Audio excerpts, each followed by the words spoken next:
Hello student লৈ আহিছোঁ অসমৰ সংক্ষিপ্ত ইতিহাস চেপ্টাৰ 2 মোস্ট ইম্পৰ্টেণ্ট কোৱেশ্চন। আজি এই ভিডিঅ'টোত যিখিনি কোৱেশ্চন আমি ডিসকাশন কৰিম, তোমালোকে যদি এইকেইটা প্ৰশ্ন চাই যোৱা তেনেহ'লে ইয়াৰ পৰাই তোমালোকৰ পৰীক্ষাত প্ৰশ্ন আহিব পাৰে। ইয়াতে যিমানখিনি তোমালোকৰ ইম্পৰ্টেণ্ট কোৱেশ্চন আছে গোটেইখিনি আমি তোমালোকৰ লৈছোঁ। তোমালোকে এই কোৱেশ্চনবোৰ ভালকৈ পৰীক্ষাৰ আগত এবাৰ চাই যাবা। ইয়াতে আমি তোমালোকৰ 1 মাৰ্ক 2 মাৰ্ক আৰু লং কোৱেশ্চন গোটেইখিনি প্ৰশ্ন আমি এই ভিডিঅ'টোত ৰাখিছোঁ। তোমালোকে এইকেইটা কোৱেশ্চন এবাৰ পৰীক্ষাৰ আগত চাই যাবা।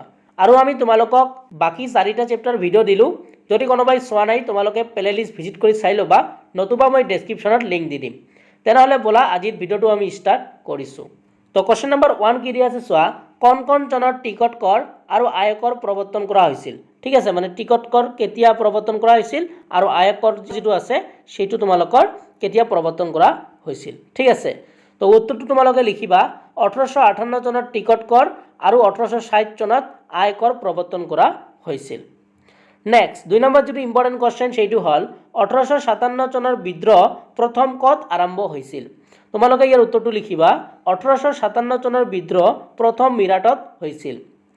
নেক্সট 3 নম্বৰ যিটো ইম্পৰ্টেণ্ট কোৱেশ্চন 1857 চনৰ বিদ্ৰোহৰ পিছত ব্ৰিটিছে কৰ বৃদ্ধি কৰা দুটা কাৰণ উল্লেখ কৰা। কোৱেশ্চনটো 2 মাৰ্কৰ কাৰণে আহিব পাৰে। লিখিবা উত্তৰ 1857 চনৰ বিদ্ৰোহৰ পিছত ব্ৰিটিছে কৰ বৃদ্ধি কৰা দুটা কাৰণ হ'ল 1 নম্বৰ বিদ্ৰোহত হোৱা ঘাটি পুৰাবলৈ, 2 নম্বৰ ক্ষমতা হস্তান্তৰ ফলত পোৱা কোম্পানীৰ সম্পত্তি কিনিবলৈ। কোৱেশ্চনটো 2 মাৰ্কৰ কাৰণে আহিব পাৰে। নেক্সট 4 নম্বৰ কোৱেশ্চনটো হ'ল ব্ৰিটিছৰ দিনত অসমৰ কৃষকৰ দুৰৱস্থা দুটা কাৰণ লিখা। তোমালোকে ইয়াৰ উত্তৰটো লিখিবা ব্ৰিটিছৰ দিনত অসমৰ কৃষকৰ দুৰৱস্থা দুটা কাৰণ হ'ল 1 নম্বৰ কৃষকৰ পৰা অত্যধিক কৰ সংগ্ৰহ, 2 নম্বৰ প্ৰাকৃতিক দুৰ্যোগ মহামাৰী আৰু দুৰ্ভিক্ষৰ সময়তো চৰকাৰৰ পৰা সকাহ পোৱা নাছিল। নেক্সট 5 নম্বৰ কোৱেশ্চনটো হ'ল লেচিংগা কোন আছিল, তেওঁ কিয় ফুলগুৰিলৈ গৈছিল। ইয়াৰ উত্তৰটো লিখিবা লেচিংগা আছিল এজন ডেকা সামৰিক বিষয়া, অসমত হোৱা বিদ্ৰোহৰ সমাধান কৰিবলৈ তেওঁ ফুলগুৰিলৈ গৈছিল। ভিডিঅ'টো পজ কৰি তোমালোকে নোট ডাউন কৰিবা। নেক্সট 6 নম্বৰ ইম্পৰ্টেণ্ট কোৱেশ্চনটো হ'ল ফুলগুৰি বিদ্ৰোহৰ দৰে ঘটনাৰ যাতে পুনৰাবৃত্তি নঘটে তাৰ বাবে কমিশনাৰ হপকিন্সে কি দুটা ব্যৱস্থা গ্ৰহণ কৰিছিল। নেক্সট 7 নম্বৰ কোৱেশ্চনটো চোৱা কি দিয়া আছে, মেককেব কেতিয়া কোন জিলাৰ উপায়ুক্ত আছিল। উত্তৰ লিখিবা মেককেব 1894 চনৰ 6 জানুৱাৰীত কামৰূপ জিলাৰ উপায়ুক্ত আছিল। নেক্সট 8 নম্বৰ কোৱেশ্চনটো হ'ল আগ্ৰামী নীতি কোনে কাৰ ক্ষেত্ৰত ব্যৱহাৰ কৰিছিল। এই কোৱেশ্চনটো তোমালোকে পঢ়িবা, এইটো তোমালোকৰ আহিব পাৰে। নেক্সট 9 নম্বৰ কোৱেশ্চনটো হ'ল অসহযোগ আন্দোলনৰ আগত গান্ধীজীয়ে নেতৃত্ব লোৱা দুটা আন্দোলনৰ নাম লিখা। কোৱেশ্চনটো তোমালোকৰ ইম্পৰ্টেণ্ট হয়। ইয়াৰ উত্তৰটো লিখিবা অসহযোগ আন্দোলনৰ আগত গান্ধীজীয়ে নেতৃত্ব লোৱা দুটা আন্দোলনৰ নাম হ'ল, এটা হ'ল বংগভংগ আন্দোলন আৰু এটা হ'ল স্বাধীনতা আন্দোলন।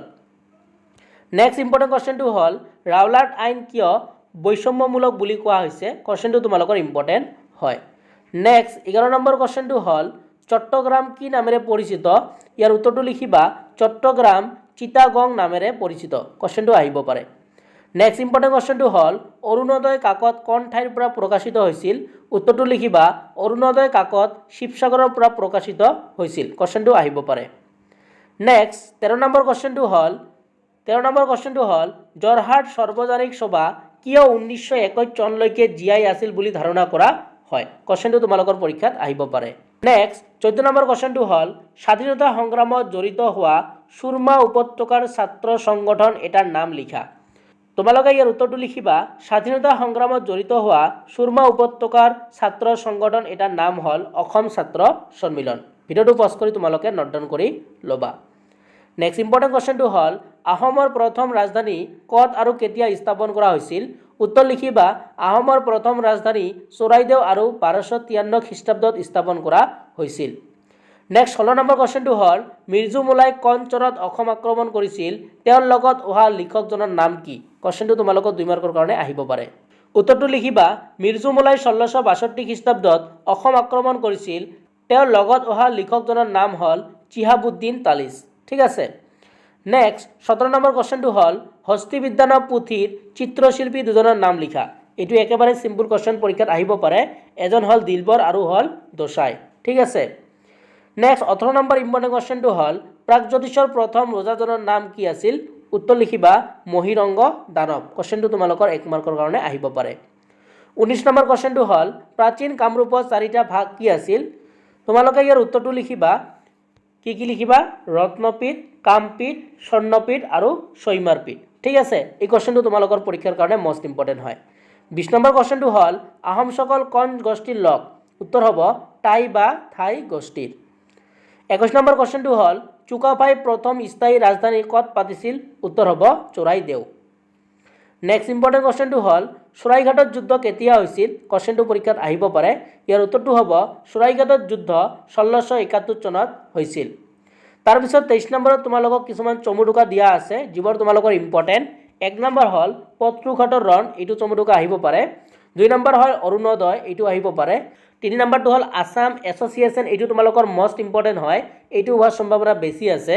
নেক্সট 4 নম্বৰটো হ'ল অসম ছাত্ৰ সন্মিলন, এইটো তোমালোকৰ মষ্ট ইম্পৰ্টেণ্ট হয়, পৰীক্ষাত হোৱাৰ সম্ভাৱনা বেছি আছে। নেক্সট 24 নম্বৰ কোৱেশ্চনটো হ'ল অসমত অসহযোগ আন্দোলনৰ বিষয়ে লিখা, এইটো তোমালোকৰ লং কোৱেশ্চনত আহিব পাৰে, নতুবা চমুটোকাটো আহিব পাৰে। 25 নম্বৰ কোৱেশ্চনটো হ'ল অসহযোগ আন্দোলনৰ গুৰুত্ব লিখা, এইটো তোমালোকৰ লং কোৱেশ্চনত আহিব পাৰে। 26 নম্বৰ কোৱেশ্চনটো হ'ল দাণ্ডি যাত্ৰাৰ বিষয়ে লিখা। ঠিক আছে, এইটো তোমালোকৰ আহিব পাৰে। 27 নম্বৰ কোৱেশ্চনটো ইম্পৰ্টেণ্ট হয় ভাৰত ত্যাগ আন্দোলনত অসমৰ আত্মগোপনকাৰীসকলৰ ভূমিকা লিখা, এইটো তোমালোকৰ লং কোৱেশ্চনৰ কাৰণে মষ্ট ইম্পৰ্টেণ্ট হয়। 28 নম্বৰ কোৱেশ্চন দিয়া আছে ভাৰত ত্যাগ আন্দোলনত অসমৰ মহিলাসকলৰ ভূমিকা। হয়তো তোমালোকৰ 27 নম্বৰ আহিব, নহ'লে 28 নম্বৰ, যিকোনো এটা হোৱাৰ সম্ভাৱনা বেছি আছে লং কোৱেশ্চনত। ঠিক আছে, এই দুটা তোমালোকে ভালকৈ পঢ়িবা। ভাৰত ত্যাগ আন্দোলনত অসমৰ মহিলাসকলৰ ভূমিকা আৰু এটা আছে ভাৰত ত্যাগ আন্দোলনত অসমৰ আত্মগোপনকাৰীসকলৰ ভূমিকা। 29 নম্বৰ কোৱেশ্চনটো হ'ল 19 শতিকাৰ অসমাপ্ত হোৱা কৃষক বিদ্ৰোহৰ কাৰণ কি? কৃষক বিদ্ৰোহত ৰাইচ মিলবিলাকৰ ভূমিকা নিৰ্ণয় কৰা। লং কোৱেশ্চনত কোৱেশ্চনটো আহিব পাৰে।